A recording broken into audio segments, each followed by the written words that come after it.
कहते हैं वो आदमी आज भी दिखता है, बिना पैरों के हवा में तैरता हुआ, और फिर गूंजती है उसकी डरावनी हंसी। नमस्ते, मैं हूं विशाल और आप सुन रहे हैं रूहानी रातें।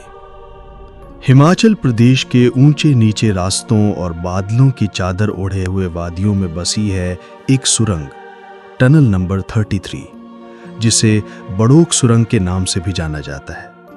ये सुरंग केवल रेलवे मार्ग का हिस्सा नहीं है, बल्कि अपने भीतर एक इतिहास, एक त्रासदी और ढेरों रहस्यमयी किस्से समेटे हुए है। यूनेस्को द्वारा घोषित कालका शिमला रेल रूट, जहां 100 से भी अधिक सुरंगें हैं, वहां ये सुरंग अलग ही चमकती है, न सिर्फ अपने निर्माण की कहानी से, बल्कि उन डरावनी लोक कथाओं से जो वर्षों से चली आ रही हैं। इस सुरंग की लंबाई लगभग 1143.61 मीटर है और इसे पार करने में ट्रेन को 2.5 मिनट का समय लगता है। पर जो बात इसे खास बनाती है वो है इससे जुड़ी कहानी, कर्नल बड़ोक की कहानी। कहते हैं कि ये सब 1898 के आसपास शुरू हुआ। ब्रिटिश इंजीनियर कर्नल बड़ोक को ये सुरंग बनाने की जिम्मेदारी दी गई थी। योजना ये थी कि सुरंग को पहाड़ के दोनों ओर से खोदा जाएगा और अंत में दोनों छोर मिल जाएंगे। ये एक सामान्य तकनीक थी उस समय की, लेकिन कहा जाता है कि उनकी गणना में भारी चूक हो गई। दोनों ओर से शुरू की गई खुदाई बीच में नहीं मिल सकी। सुरंग का अलाइनमेंट पूरी तरह बिगड़ गया। इस भूल की सजा भी उन्हें भुगतनी पड़ी। रिपोर्ट्स के अनुसार उन्हें भारी डांट पड़ी, बेइज्जती हुई और 1 रुपए का जुर्माना भी लगाया गया, जो ब्रिटिश दौर में एक अपमानजनक संकेत माना जाता था। ये ट्रेजेडी इतनी गहरी थी कि कर्नल बड़ोक डिप्रेशन में चले गए। फिर एक दिन अपने कुत्ते के साथ टहलते हुए उन्होंने अधूरी सुरंग के पास खुद को गोली मार ली। ऐसा कहा जाता है कि उन्हें वहीं पास में दफनाया गया और यही वो क्षण था जब ये सुरंग सिर्फ ईंट पत्थर का निर्माण नहीं रही, ये कहानी बन गई। एक दुख, एक अफसोस और एक आत्मा की मौजूदगी का एहसास बन गई। ये भी कहा जाता है कि उन्हें सुरंग के पास इसलिए दफनाया गया ताकि उनकी आत्मा वहां शांति से रह सके, या शायद इसीलिए कि वो सुरंग की निगरानी कर सकें जिसे वो कभी पूरा नहीं कर पाए। और तब से ये सुरंग उनके नाम पर बड़ोक सुरंग कहलाने लगी। लेकिन ये तो शुरुआत भर थी।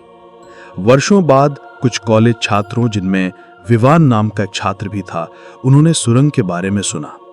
विवान इन सब बातों को अंधविश्वास मानता था, लेकिन दोस्तों के कहने पर उन्होंने एक रात सुरंग में जाने का फैसला किया। जैसे ही वो अंदर पहुंचे, उन्हें वहां घना अंधेरा और एक अजीब सा सन्नाटा महसूस हुआ। माहौल डरावना था। कुछ दूर पटरी पर एक आदमी खड़ा दिखा। ट्रेन आने वाली थी। उन्होंने उसे हटने के लिए चिल्लाया, लेकिन वो आदमी ना तो हिला, ना ही कोई प्रतिक्रिया दी। ट्रेन गुजरी और वहां कुछ भी नहीं था, न लाश, न खून, कुछ नहीं। और तभी वो आदमी थोड़ी दूरी पर दोबारा दिखाई दिया। इस बार उसके पैर नहीं थे, वो हवा में तैर रहा था और एक अजीब डरावनी हंसी हंसता हुआ उनकी ओर बढ़ा। डर के मारे वे भाग खड़े हुए और उन्हें पीछे से किसी के कदमों की आहट और हंसी सुनाई दी। विवान इतना डर गया कि आधी रात को अपने टीचर के घर जा पहुंचा। इस घटना ने एक बार फिर उस कहानी को जिंदा कर दिया जिसे कई लोग पहले केवल एक लोक कथा मानते थे। लेकिन सवाल यह है कि क्या यह सब सिर्फ कहानियां हैं या फिर कोई वास्तविकता भी है? जब सुरंग का निर्माण कार्य दोबारा शुरू हुआ, तब H.S. हेलिंगटन नामक एक और इंजीनियर ने काम संभाला।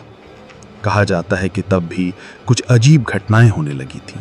सुरंग के दरवाजे पर लगे ताले सुबह टूटे हुए मिलते थे और काम में रुकावटें आने लगी थीं।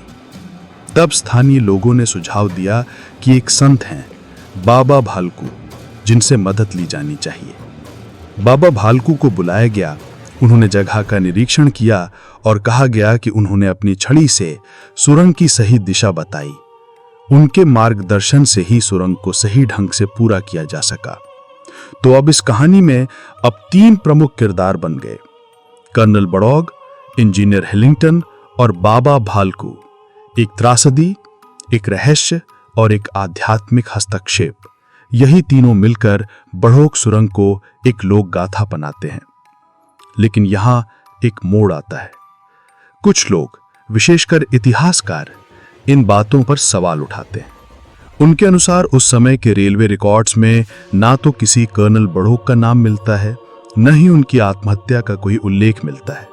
ब्रिटिश या भारतीय अखबारों में उस दौर में इस प्रकार की कोई खबर नहीं छपी, बल्कि रिपोर्ट्स ये दर्शाती हैं कि सुरंग बनाने में आधुनिक तकनीकें इस्तेमाल की गई थीं और काम बिना किसी असाधारण देरी के 1903 में पूरा हो गया था।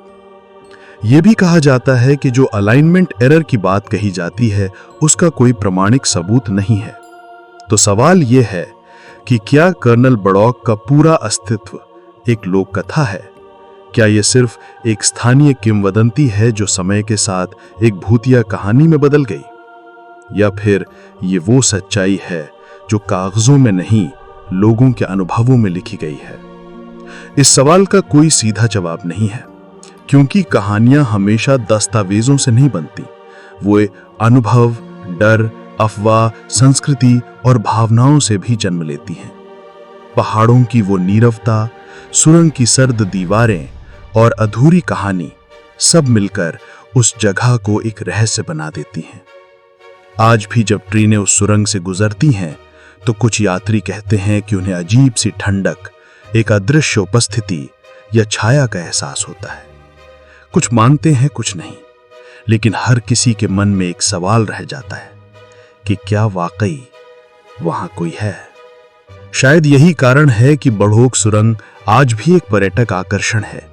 लोग आते हैं कुछ इतिहास देखने, कुछ नज़ारे और कुछ उस साए की तलाश में जो हवा में तैरता है। तो अब ये सवाल है कि क्या सच में कर्नल बढ़ौक की आत्मा आज भी वहीं भटक रही है?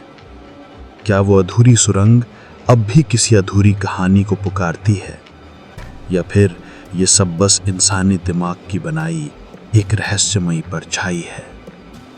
हम नहीं जानते, पर जो लोग वहां से गुजरते हैं उनके जहन में कुछ ना कुछ छूट जरूर जाता है। एक साया, एक सर्द हवा, एक अधूरा डर। मैं था विशाल और आप सुन रहे थे रूहानी रातें।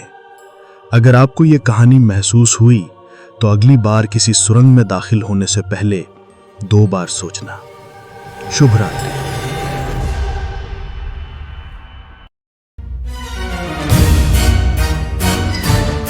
सुनने के लिए धन्यवाद। आप सुन रहे थे रूहानी रातें। सुनिए रूहानी रातें हर शुक्रवार और शनिवार YouTube पे।